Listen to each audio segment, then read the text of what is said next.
കൊച്ചി ചമ്പക്കര പാലത്തിന് സമീപം ബാർജ് തൂണിലിടിച്ച അപകടം. വർഷങ്ങൾക്ക് മുൻപ് പൊളിച്ച പാലത്തിന്റെ ബാക്കി നിൽക്കുന്ന തൂണിലാണ് ബാർജ് ഇടിച്ചത്.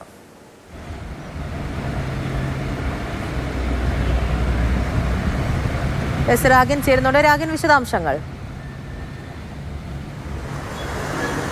11:30 കൂടിയാണ് ബാർജ് ഈ തൂണുകളിൽ ഇടിച്ചത്. പ്രൊപ്പലറിൽ പായലും മറ്റും കയറി നിയന്ത്രണം വിട്ട് ചെന്ന് ഇടിക്കുകയാണ് ഉണ്ടായിട്ടുള്ളത്. എന്തായാലും ഇപ്പോഴും ആ ബാർജ് അവിടെ കിടക്കുകയാണ്. അത് നീക്കാനുള്ള നടപടികൾ സ്വീകരിക്കുകയും ചെയ്യുന്നു.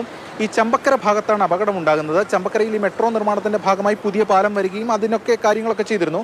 അപ്പോൾ പഴയ പാലം ഉണ്ടായിരുന്നു, അത് ഏറെക്കൂടെ പൊളിച്ചതാണ്. പക്ഷേ അതിൻ്റെ അവശിഷ്ടങ്ങൾ ഇപ്പോഴും നിലനിൽക്കുന്നുണ്ട്. അത് യഥാർത്ഥത്തിൽ മാറ്റേണ്ടതാണ്. അത് മാറ്റാത്തത് വലിയൊരു പ്രശ്നമായി മാറിയിരിക്കുകയാണ് ഇപ്പോൾ. അങ്ങനെ മാറ്റാത്ത വന്ന അവശിഷ്ടങ്ങളിൽ ആ തൂണിൽ പോയാണ് ഇപ്പോൾ ബാർജ് ഇടിച്ചിരിക്കുന്നത്. എന്തായാലും ഇത് മാറ്റണമെന്ന ആവശ്യം കഴിഞ്ഞ കുറേ നാളുകളായി നിലനിൽക്കുകയാണ്. ഇതിനിടയിലാണ് ഈ ബാർജ് ഈ തൂണുകളിൽ പോയി ഇടിച്ച് പ്രശ്നം ഉണ്ടായിരിക്കുന്നത്.